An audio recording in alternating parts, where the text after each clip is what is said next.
السلام علیکم ورحمۃ اللہ وبرکاتہ ساجی، ایک مسئلہ پوچھنا ہے کہ روزے کی حالت میں انجیکشن یا ڈرپ وغیرہ لگا سکتے ہیں؟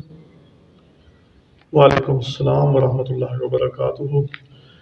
روزہ جو ہے نا، روزہ ٹوٹتا ہے کھانے پینے یا مقعد کے راستے سے کوئی چیز اندر جائے تو اس سے روزہ ٹوٹتا ہے، یا پھر آدمی بیوی سے قربت کرے اس صورت میں روزہ ٹوٹتا ہے۔ اس کے علاوہ کوئی چیز اگر جسم کے اندر کسی اور ذریعے سے جاتی ہے، مسام کے ذریعے سے جاتی ہے یا انسان کے رگوں کے ذریعے کوئی چیز جاتی ہے تو اس سے روزہ نہیں ٹوٹتا۔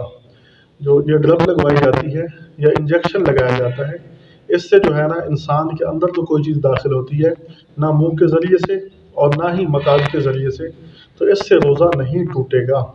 تو لہٰذا اس طرح ڈرپ لگوانا، انجیکشن لگوانا یہ جائز ہے، اس سے روزہ نہیں ٹوٹے گا۔ واللہ اعلم بالصواب۔ یہ ایسے ہی ہے جیسے کوئی آدمی غسل کرتا ہے، نہانے سے مسام سے یعنی جسم کے سوراخوں کے ذریعے پانی اندر چلا جاتا ہے، لیکن اس سے روزہ نہیں ٹوٹتا۔